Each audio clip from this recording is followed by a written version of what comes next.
We're live on Instagram. We're live on TikTok. How are you guys? Hope everyone's doing well.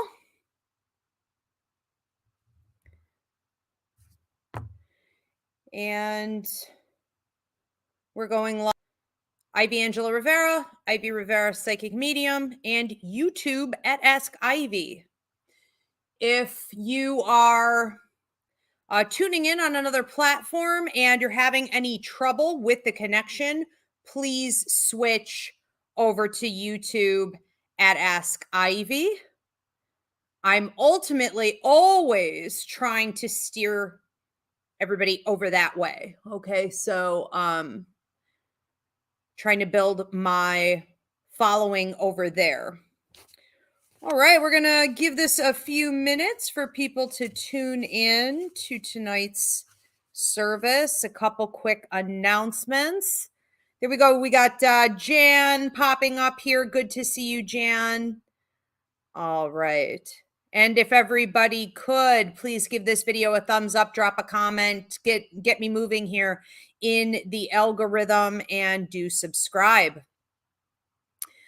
So we have Reverend Christina's Astrology, the Big 3 class, available through video download up on the Ivy League PsychicAcademy.com website. If you guys are interested in taking that, learning about your 3 most influential planets in astrology, how they affect your life, how they affect your relationships. I mean, really, if you don't know these 3, you kind of don't know anything, is how I feel about it as far as astrology is concerned. It's the basics, okay? Your sun sign is not enough. So if you want to learn what that's all about, check out her class. It's amazing. So the Big 3 astrology video download is up on the website. Her Art of Tarot course is also up on the website. So Reverend Christina also teaches at the Ivy League Psychic Academy a tarot course that assists you in evolving beyond the cards into mediumship, which is really rare.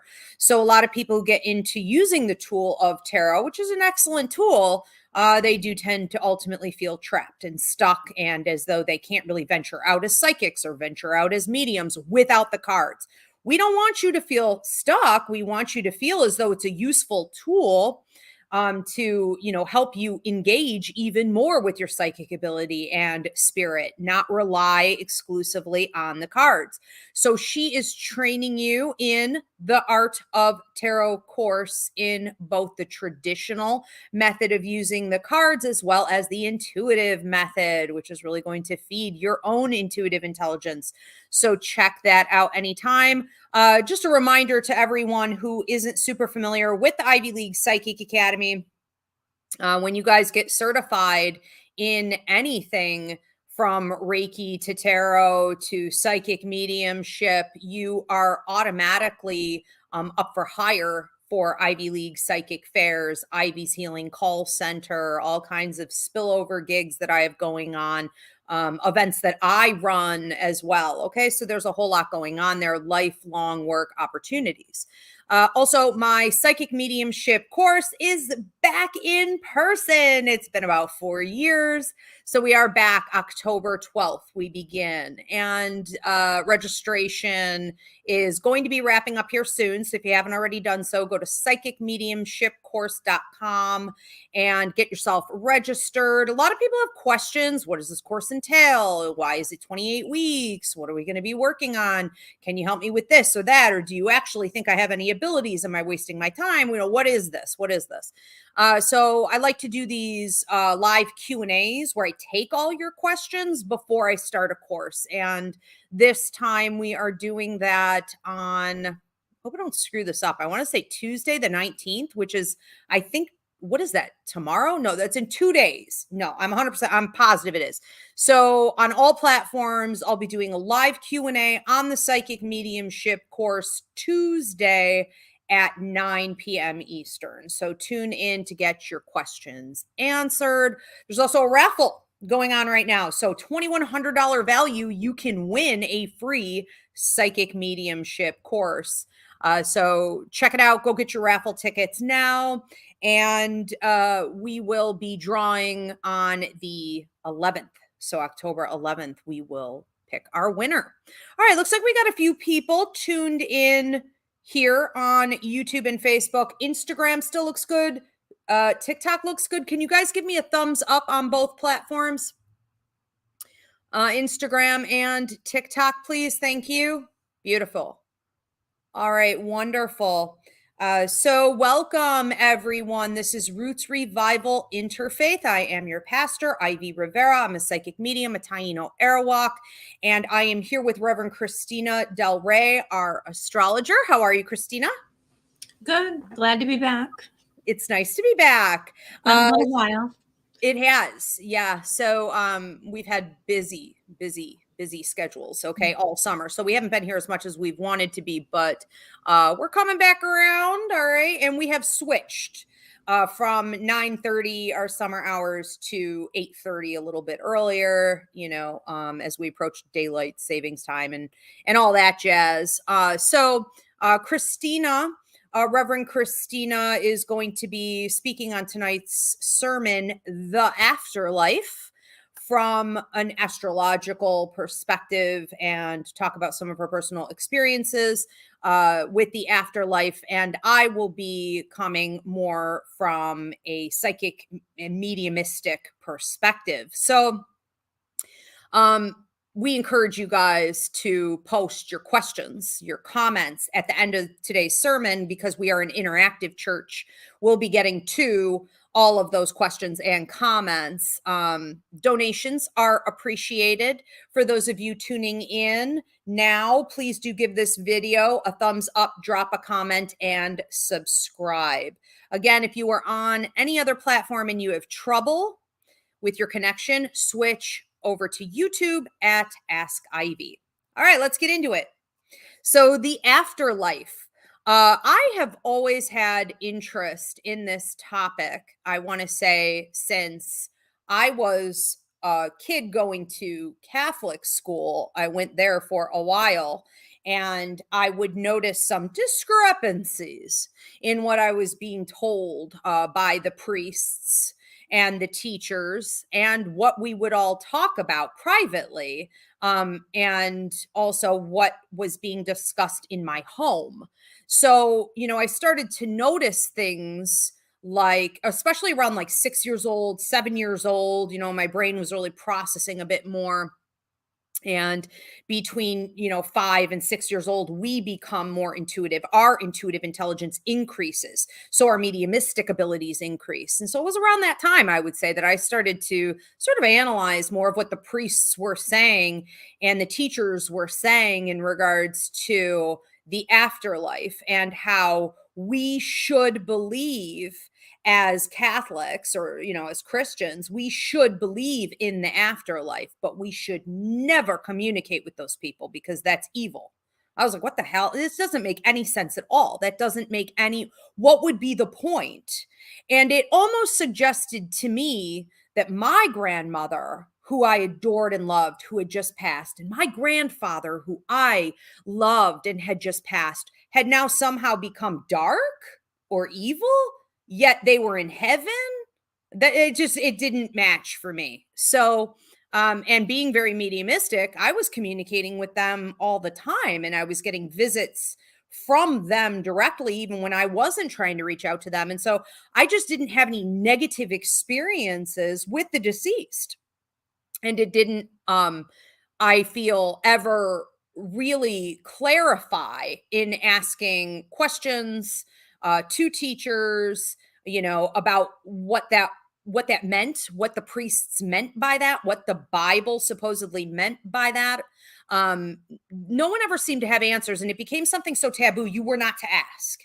Now, at home and privately with friends, we were open about spirit. We were open about mediumship, and it was largely embraced. I remember my mother and my aunts and my grandmother going to mediums. And back in the 80s, we had cassette tapes. And so they would record the reading. And my grandma would come through from spirit, and my grandfather and their aunts, and they would be drinking pots of coffee and smoking their cigarettes. And I'd be hiding under the table listening to these cassette tapes and feeling so good about what I was hearing, that there was truth in the afterlife. And my cousins and I would steal these cassette tapes, and we would go off and listen to them, on our own. And it was just a part of my upbringing. And so it never matched. Then you would go to school, a Catholic school or church, and you would pretend to be someone completely different, because that was considered evil and dabbling with the devil and the dark arts, right? Which is just, so the whole thing seemed ridiculous. So, after that, I took a lot of interest also, I think, in watching people. And I still do this today. We'll watch what people are doing in life, and I will picture them deceased. I picture them as ghosts. I wonder what they're going to be like. I'm like, that one's going to be miserable and earthbound. That one's crossing straight directly over. This one's going to have to reincarnate quickly. This one's never going to have to come back. It's fascinating to watch. And I found that a lot of my clients and students, of course, right, people just have a ton of questions about the afterlife. And so when Spirit said we needed to do this as a sermon topic, I was excited about it. I love this one. So I'm going to touch on a couple things that I either get commonly asked or I have found very intriguing in regards to the afterlife. And then I'm going to let Reverend Christina Del Rey, our astrologer, sort of take over with her perspective. Then we're going to get into your questions and comments. So again, go ahead and start posting them. Also, please start posting your prayer and healing requests. We do pray over those and manifest for you. And donations are appreciated. All right. So, one of the most common things I get asked about the afterlife is whether or not our deceased loved ones are actually there for us when it's our time to pass.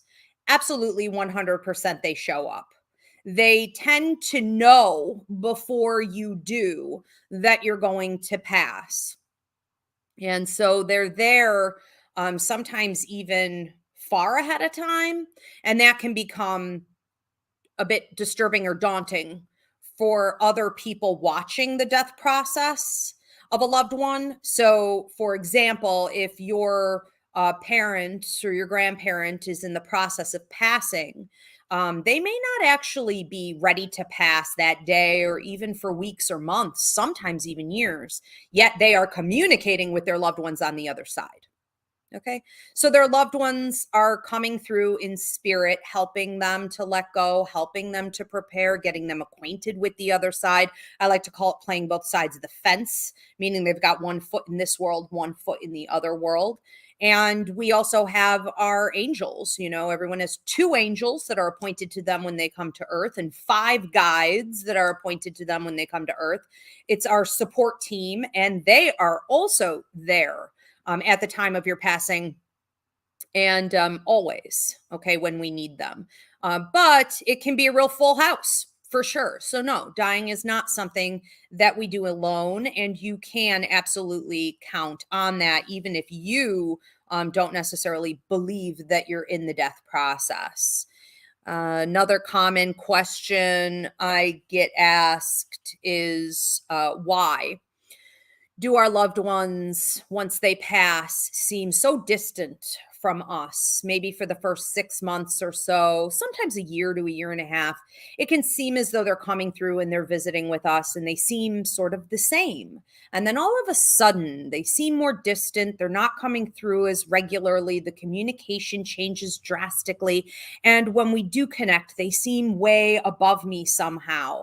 And people have trouble explaining what they're experiencing in this, but there is generally a sense that their deceased loved one is on a much higher vibration and we are sort of left behind in a way. I think that this comes from the relationship dynamics changing, where when the person was still here on earth with us, we sort of needed each other. We were helping and assisting each other, and we were both sort of stuck here in this situation, this predicament as equals. And once they cross, they quickly evolve into a spirit that is quite different, and it can become unrecognizable. And that feeling of them being higher up can even become somewhat offensive, and feel like we don't have a bond anymore. But it's the same as with any person maybe you've ever outgrown, or a situation that you've outgrown in life. Growth is part of the natural process of death. And so we want to be happy for them that they continue to evolve, and try to be happy that at least they have our backs. And don't you want your loved ones on the other side to not necessarily be on the same level as you here, right? Feeling often out of control, right? But they have new skills. They can watch your back. They can work things in your favor, right? They have foresight, and they are in a more powerful position. And so I think that's where a lot of that comes from. Also, yes, the communication with them after approximately 6 months to a year and a half does tend to dwindle. And it's not necessarily because they stop coming around, but it's because they evolve into having these higher vibrational communication skills, which is what I teach at the psychic mediumship course. Okay. I like to call it the lost language. They are communicating in different ways. It's not that they're not communicating at all, and we have to evolve with it. That would be the wisest thing to do. So definitely change there in communication and visitation frequency. It does tend to lessen, but the communication is also getting stronger technically. Okay. If you learn how to actually communicate with them, so you don't need it as much. I think that it's also part of the healing process. If they're coming around constantly, it could keep you stuck in a cycle where you're not healing and going through the stages of grief and letting go and going on with your life in the way that you need to. Okay. So they have to abide by the laws of the light if they have crossed over. Another great question I get asked: do they have to experience the pain that they caused others to feel? I like this a lot because it really points right to karma, and how if we're going to evolve, or in this case, if we deserve to be in heaven, if we deserve to be on the other side, do we not have to suffer in what we have caused other people? And I think that it's like any other karma. Karma on the other side doesn't necessarily change a lot from the karma that you're experiencing here on earth. You are at all times, every day, all day, having an opportunity to choose a higher vibration or a lower vibration. And when you cross over to the other side, you are going to have to continuously choose that higher vibration. So that's the big difference. Spirits that stay earthbound, for example, have decided, no way am I doing that work. And let's face it, it's predictable, because these are the same miserable human beings who wouldn't do the work when they were here. So just because they cross doesn't automatically mean that they're going to go into heaven, so to speak, or choose the higher vibration and cross over to the other side, meaning like the afterlife, in that positive way. It could mean that they stay connected to the earth plane and in toxic low level paranormal vibration. But you could guess that about them. You're right. They never did growth while they were here either. So it's a situation where often they will cross to the other side, and they do choose the higher vibration. Let's call it heaven. Okay. For lack of a better term. And their karma there, for any pain they've caused others, or anything they haven't learned, anything they haven't finished, is going to really play out in the work that they do. So, for example, if you have a father who did not assist you in life in the way that he was supposed to, and he has crossed over, he's going to have karmic debt to you. He is going to start immediately coming through to work in your life to help you to heal from the damage that he caused, to help to compensate for the losses in your life where he was supposed to support you and help you to gain access, to prosperity and all these different things. And so the karma doesn't dissolve just because someone, crosses to the other side. They don't just have to like experience the gut-wrenching pain that they caused others and then it's gone. It doesn't work that way. It comes through effort. Okay, which is really no different than what we do here every day. So I don't see any dramatic change there. Another great question is, when we pass away, do we actually go in front of God and have to review our life and any successes or failures or fears there? Is that a real thing? Yes, it's a real thing. You could call it God. You could call it the universe. You could call it your higher mind. You could call it whatever you want. But it is something you're going to need to do. And you may not, just do it in the sense that you are watching almost like a movie, like a review of your life. And then that's sort of it. It's something you're going to tap back into for however long you are on the other side, growing and working even in other dimensions and doing other things. And let's face it, when and if you choose to reincarnate, you will continue to tap into that past life and to review it and use the tools and the wisdom or the weaknesses and the unfinished business to pertain to your current life contract. So yes, that does absolutely go on. We are going to talk about a couple key things that I find intriguing. All right. And then I'm going to switch this over to you, Christina. So what I like about the readings that I do, psychic mediumship readings, every now and again, I really irritate a client. And I find that fascinating because someone will come through from the other side and in spirit say to them, I'm helping you with this. I'm helping you with this. I want to give you love and encouragement in this area. And my client will get furious with me about this and be like, no more. And I'm like, okay, no more. That's fine. Wasn't really paying attention to you. Obviously, I'm trying to listen to the spirit. You know what I mean? And it's my job to deliver whatever comes through. So if you say no more, I'm going to say no more. I'm going to cut off communication. That's fine. However, how the heck did they not find any of that beneficial to them?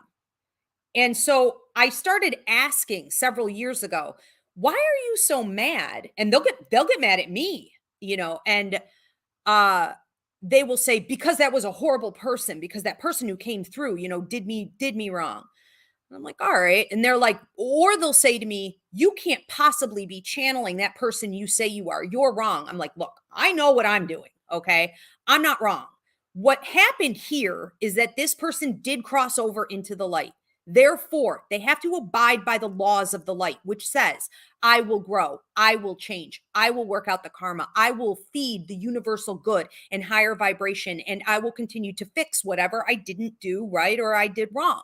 So they're in debt to you. So I will be like, listen, you may not like them. You don't have to even interact with them, but I would take the goods. If I were you, I would take whatever benefits I can get from karmic debt that's owed to me from wherever, So I just find that one interesting. And people can change very dramatically when they cross over to the other side. So it's not at all, uncommon to have someone say, that can't be the loved one I know. They're acting different. They're not so like rigid or, sarcastic or dark. Yeah, because they had to let that go. They're evolving. You should try to do it too someday. Okay.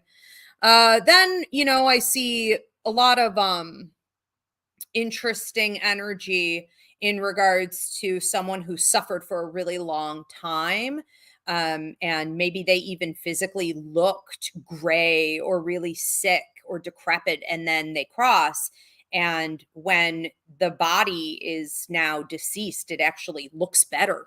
So the sweet release of death is something we really want to embrace more than what we do. Now, we don't live in a society, especially here in America, where we have assisted suicide. We treat our dogs and our cats and our pets better than we treat are humans because there's a for-profit medical system here. But, the idea of assisted suicide is not at all something that the universe sees as toxic or demonic or low-level energy, right? That's a constructed concept to feed the for-profit medical system and the church and things like this, the government. So we see proof of this when we look at people who have been forced to suffer for extended periods of time with a slow death process, and they look better. They look better deceased. The body looks better at the funeral than it did, that just, I don't know why it blows my mind. But I always find that surprising. And to see how happy they are on the other side and how happy they are for that sweet release, it's really a beautiful thing that we need to celebrate more. And I have a million other things, but I don't want service to go way over. So I'm just going to pick one more of these. I would say that something I also find really interesting, and I'm watching this with two people in my life as we speak, women who are pushing 98, 99 years old. Why is it that some older people will not go? What the heck keeps them hanging on to a life that has no real value for them anymore? They're miserable when they're here on the earth plane. A lot of them have dementia or Alzheimer's, they really spend a lot of time on the other side, and they're miserable when they come back to the earth plane. They just seem to sleep all the time. They have no appetite. Their body's falling apart. They're really stressed and nervous and, trying to constantly fix things all day long. There's no quality of life. What the heck keeps them hanging on? And I have narrowed it down recently to two things. All these older people, especially the women, okay, seem to have two different things going on. And that is that they were raised in such strict religious, or like, especially with Catholicism, guilt, where they do not believe it's okay to embrace death. They think that that is somehow demonic, or they're inviting negativity, in. They will not talk to God. They think it's a sin to speak to God and to say, please take me home. And also, so they're terrified of that. And also, they are not used to taking care of themselves. So I say again, especially with women who have spent their entire lives being of service to others, their family, their spouse, their children, they don't ever learn how to say, it's me time. I'm going to do what I need to do for me. Now, because they never learned that, God bless them, we have hospice workers and things who will often step in and tell the family, you're going to have to tell her it's okay to go. You're going to have to whisper in her ear that she should take care of herself right now, that all us kids are going to take care. We're going to take care of ourselves. That we want this for you. We want this for you. We want you to go on and to be happy. You've done a good job. You've done all the work you need to do. And it's really sad to watch. And so, that's another area where I think we need to do better, for sure. All right. So the afterlife absolutely exists. People want proof all the time. I can come up with that in a million different ways. Christina, Reverend Christina, what do you have to say on this topic? And how do you feel that you have found proof of the afterlife through astrology? Well, I just want to say my proof when I was growing up, like you just ask the grandmas, any grandmas you have around, they always have stories of things they've seen or, things that they know. So like that, I clung to that when I was little, like, the stories that my grandmother and both my grandmothers would tell me. But in astrology, we, certain planets represent certain things, and Neptune is an outer planet, Uranus is an outer planet, and so is Pluto. So whenever you read or listen to people's near-death experiences, the ones who have seen the light and they go toward the light, I would definitely say that, that is Neptune. You get a glimpse that there is an afterlife with Neptune, and everybody gets that glimpse eventually. And Uranus is Uranus is the planet that really gives us those flashes, those little nuggets where we're like, I can't explain that. Can't explain why my grandma had a dream. My grandfather told her something, and then she went and found it. You know what I mean? Like there's people, the older you get, the more you kind of know there's something out there. I'm not sure exactly what it is, but there's something out there. I kind of, and the South Node too. The South Node has to do with your past lives. The North Node has to do with what you came here in this life. And, karma, like, we're talking about karma, but karma is also carried into your next incarnation as well. So certain amounts, of karma. So that can be shown in your chart. And Pluto is really, it is the planet of death. It's, dust to dust, ashes to ashes. It's that, regeneration planet. So even though the body is dying here, the soul is moving on, and it's going to level, it's going to go to these higher realms, as Ivy was talking about. And in order to, actually go to the light and go into the light and embrace everything, you have to be willing to let go of the past, let go of your humans and your human life. And it's not like you'll never see them again. It's just, you got to let the human stuff go. Remember, Earth is only a school. It's just a school for a certain amount of time. I did hear, it's just interesting though, if we go back, let's go back to, the 1800s and before. Death was in the house. Like if a family member was going to die, it was in the living room, basically. We put you put the bed in there, and then, everybody was preparing for it. You know what I mean? It was a family event. And, everybody watched it, and I'm sure it was horrible. But at the same time, they got to die with their loved ones, around them, and they were home. And people had a more real idea of what, that there was an afterlife, and that there was what death was. So I think they tried to live a little better. I think that we hide death now. We hide all of that. Nobody likes to talk about it. Nobody wants to deal with it. So we just kind of, brush it under the rug. And we actually, we don't even really know what we're doing, because really it's like, until recently, everybody died of traumatic death or infection. So the life expectancy was only like 47 in 1900 in the United States. And, it was like in the 1950s, it was 68. So, and now, it's like 76.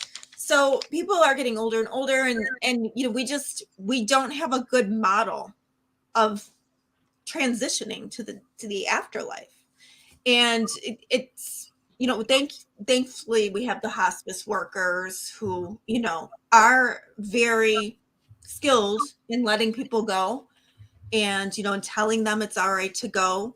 Hospice workers will also often say, oh, he's going to die. He just saw his mother. And, and a doctor might be like, no, he's got a while. And they're like, no, trust me. He saw, the nurses always know this. And he saw his mother. He's going, and because they do come for you. The cats know too. What's that? The cats. So a lot of it, like these old folks' homes where they have cats wandering around, the cat will go sit on whoever is about to go. Oh, very interesting. Yeah. So these are things that, we don't even know, because it's all hidden away. We're hiding it in nursing homes, and we're hiding it in places. And I just think that it gives us a false sense of life, because we're not living until, we don't really get what death is, and we don't get that there's, and we don't really even have to think about it, really, because, and, we think, oh, death is so sad. Oh my God.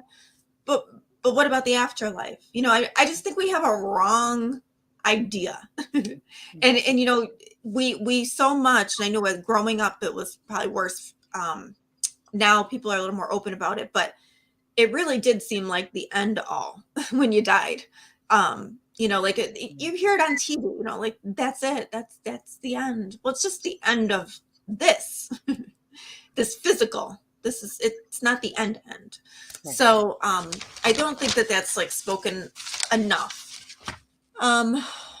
Yeah, like or that horrible saying, you only get this one life, this is it, this is all you have. And I'm like, where'd you get that idea? Like, well, I think, like, you know, knowing that there's karma and knowing that there is an afterlife, I mean, wouldn't that make you live better?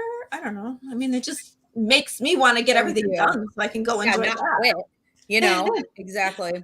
But with the clinging is the ego. You know, when people cling to the body or when they cling to their children, it's really hard. I'm sure it's really hard to get rid of that ego, but unless you know what an ego is, it's really hard to let go of it.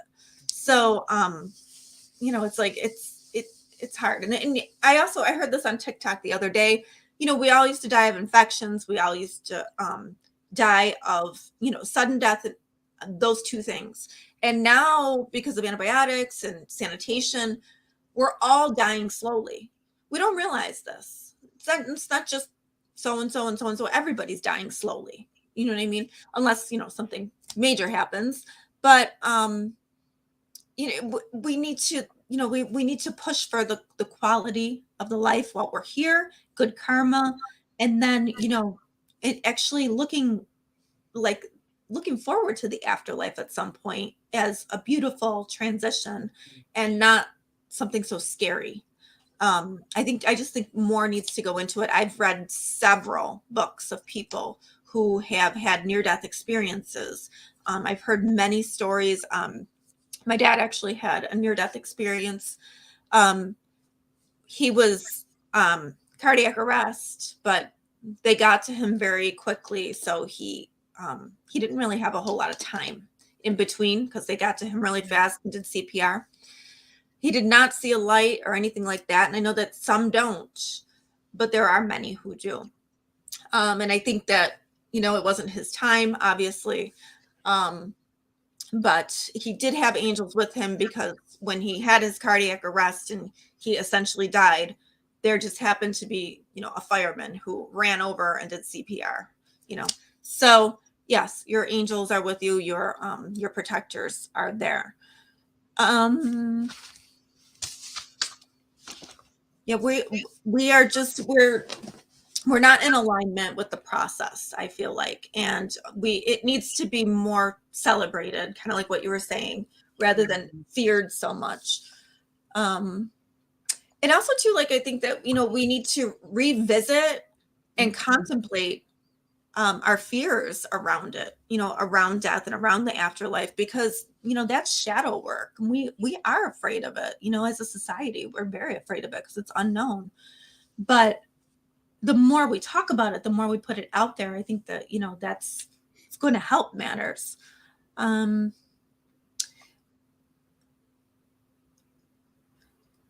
we all need faith. We all have to have, even if you don't believe, okay, I don't know what's over there, I'm not sure, but you have to make that leap of faith, because there's no way to get there otherwise. You're going to be, you know, you will stay earthbound. You will stay in sort of and earthbound is just kind of like staying almost like a purgatory, right? Not really purgatory, but it's like you're not going anywhere, you're not advancing, and you're just kind of hanging around, right?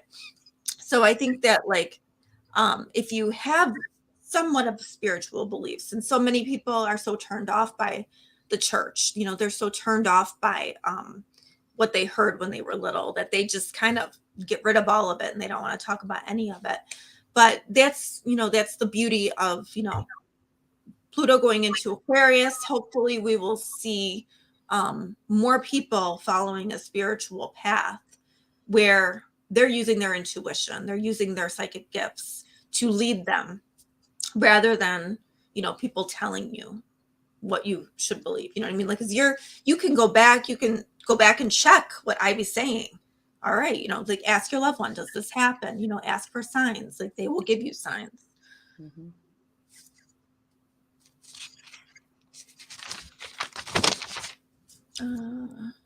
Oh, and I have seen that too, where you were talking about the body looks better sometimes right Yep. at the end of death.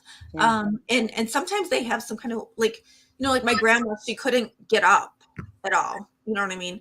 But right before she died, she sat straight up in the bed and she Mm-hmm. called out her first husband's name and she pointed. Wow.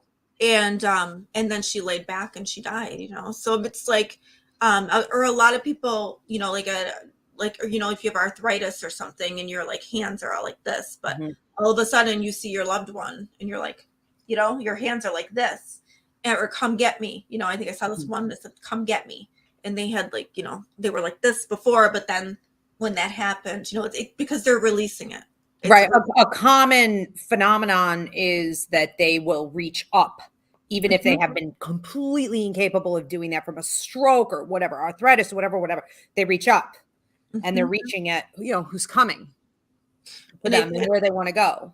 Absolutely. And I think even on a basic science level, I think, science has pretty much accepted that there is a force that they don't know what causes it. So, like, it's even on that basic level, you're like, oh, I don't believe, blah, blah, blah. But even science is recognizing all of this stuff now. So, we're getting into that Pluto and Aquarius scientific, time where I think there's going to be, more talk about it. There's going to be more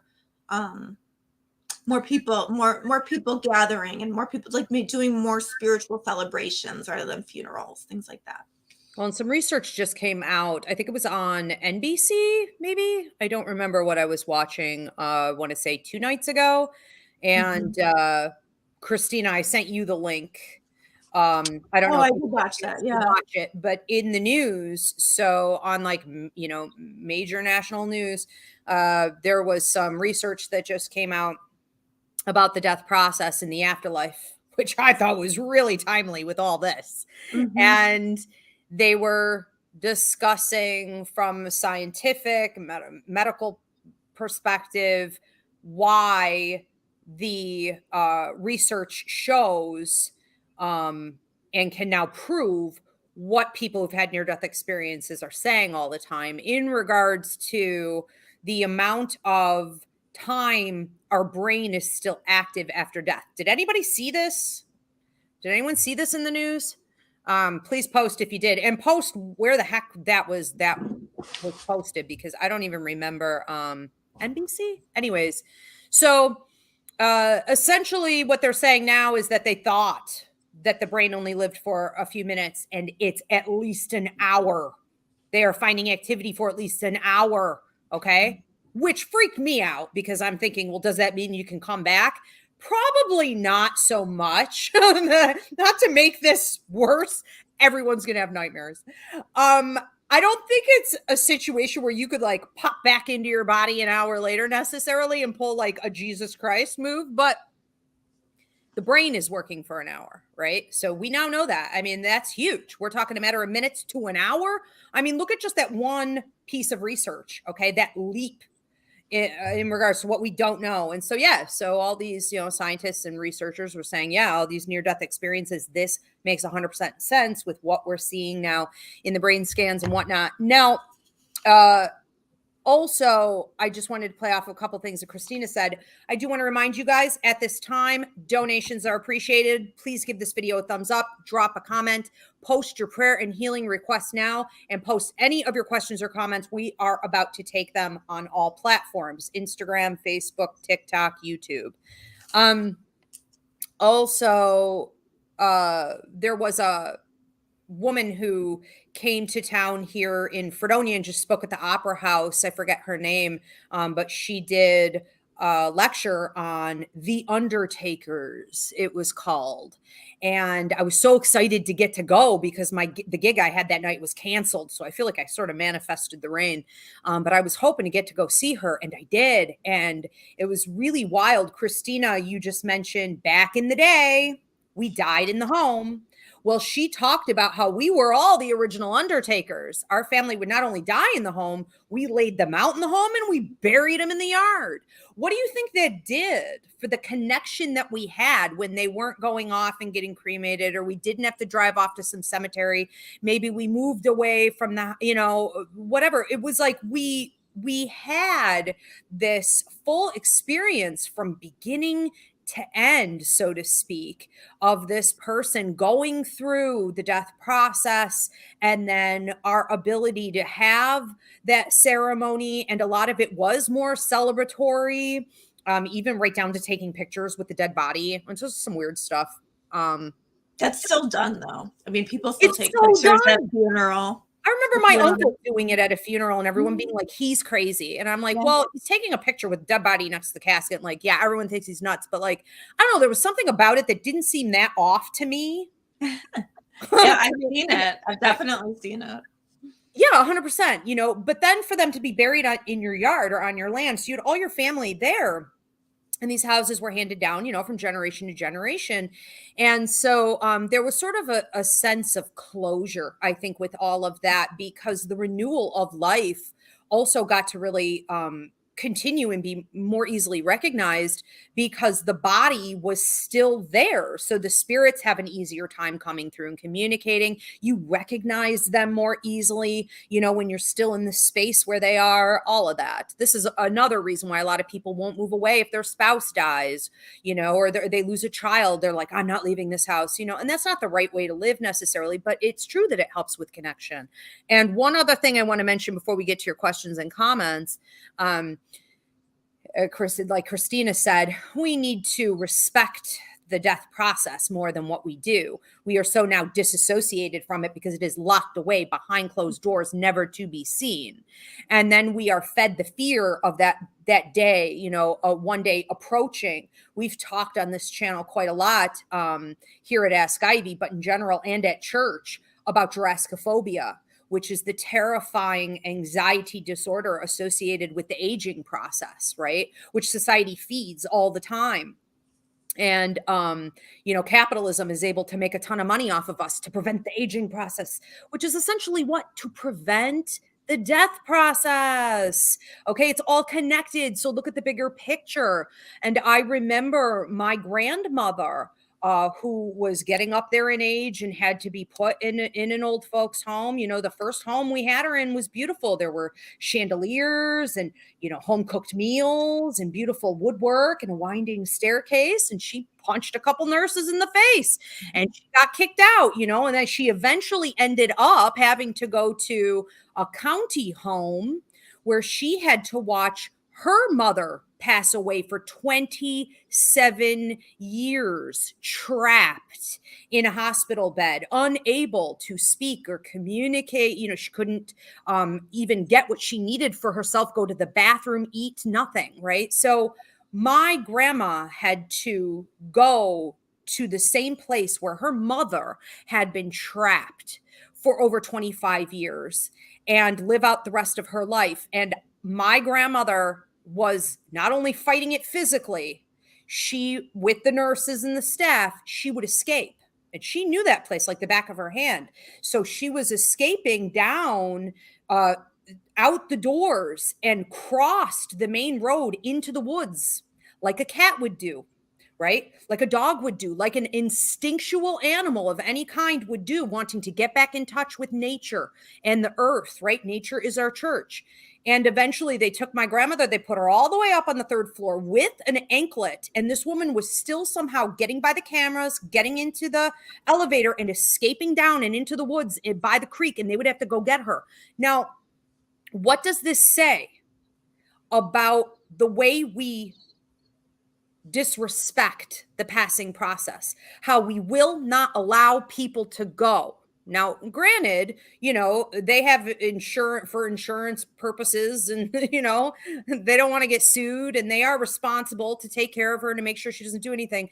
But in Australia, for example, they've come up with these death pods, assisted suicide pods, where you can just pick your color pod and your music and you go in and it's sort of like a more humane, gas chamber for yourself. What does this say when we will not allow people to choose the way that they go or to get their own personal space, and the terror that it causes and how that energy spreads, like rapid fire out to the rest of us. It is going on everywhere, mostly behind closed doors, but you are surrounded and embedded in that type of toxicity.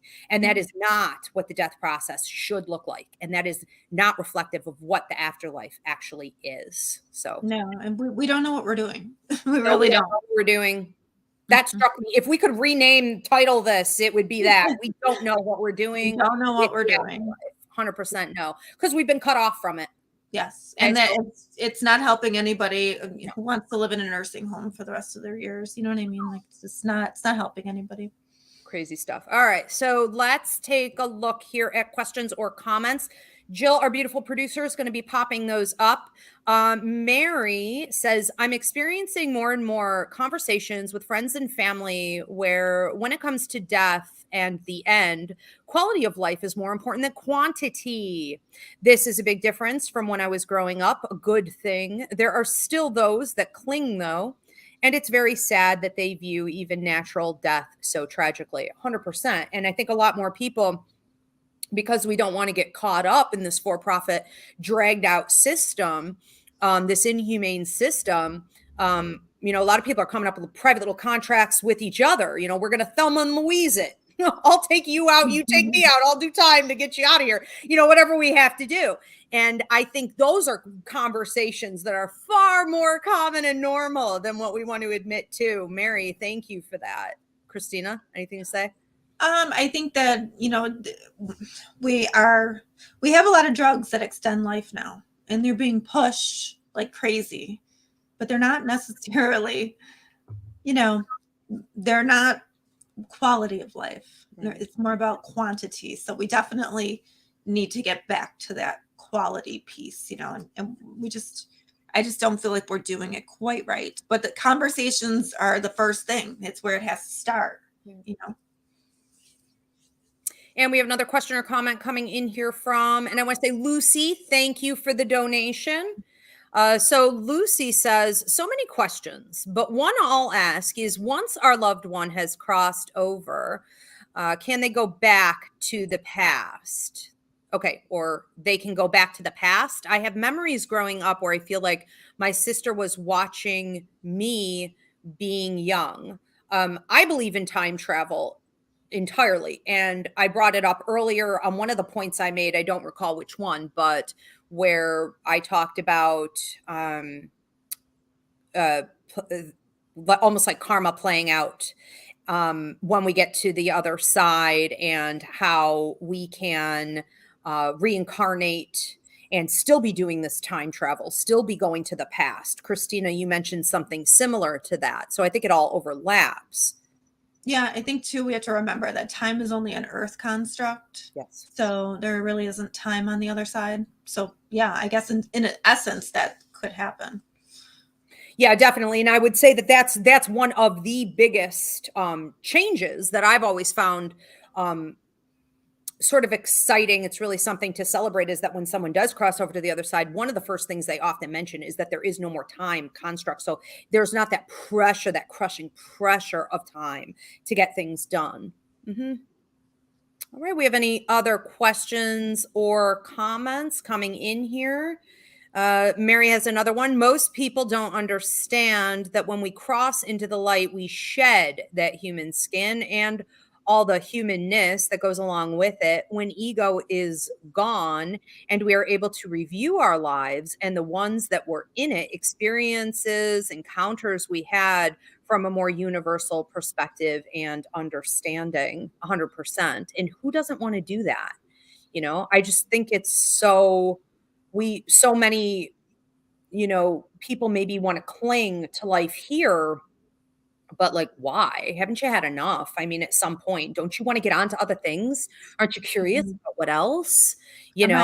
My friend just had her father die, and she had she had a vision. He came through as an orb. Like he was actually in hospice, and they told the family to go home, so that they can die. And she was folding her clothes, and she said the orb came through the window. And then she said he always used to like dance or like shake a little bit. And she said the orb did this, like he did. And then it kind of looked at her, and then he kind of went out the window. And she said she knew at that moment, and then the phone rang and she got the phone call. So like, yeah, you know what I mean? Like the ego was gone, but yet like the essence was there, you know? 100%. And your loved ones who have crossed over, they may come through as like swirls of light or like streams of color or balls of light orbs, the most common thing to see. 100%. So cool. I know, I love it. We have another question or comment, or we are at time. I think we have another one coming in here. Okay, a bunch of people are saying the same. Okay, we are at time. All right, wonderful. I did want to announce before we wrap up today, I just wanted to thank everyone for following Roots Revival. Over the years, I officially became a federally recognized, we're not only a church, but we are our own separate religion. And that was a 10-year battle because they were always trying to force me to go under Christianity or the spiritualist religion. And I don't agree with either of those religions. Okay, 100%. I'm open to everything, but I did not want us to be categorized there. So we are official. And I want to thank everyone for your continued support. We are Roots Revival is its own religion and church. And thank you, Christina, and all the producers who've been supporting all these years. We are going to wrap up with any last word, Christina? You want me to go? Like talk about these things with your family members. Yeah. That's the best way, like talk about their wishes and talk about, what they want that to look like. And I don't know, and maybe even, if you have a loved one who's going to cross over, tell them to, give you a sign. Think of 3 things that will be, what you decide mutually, the signal they will send when they are crossed over and good, because they usually send the signs anyway, but you didn't predetermine them. So I'm saying if you have somebody close or, you're able to talk to them like this, ask them the signs. I have mine written down with my mom, and I have, you never know. So I think, more celebrate the afterlife than to fear it. I love that. Amen. So I would say, last word, I think one of the things we need to work on the most is coming up with a game plan to get out of the money-making entrapment system that is our society, using us as like cash cows for the death process and keeping us trapped. I think that if you take on more of an attitude about your life and death process, that you are empowered, that you will handle it on your own terms, that you will not succumb to the system and allow them to take advantage of you, I think you're going to feel more at ease about the majority of it. And I don't care what the opinions are on that, as far as it being like, negative or it being demonic. It's not true. It's not true. It is up to you to decide what's best for you. And that is in alignment with the higher vibration in the universe. So feel free to do so.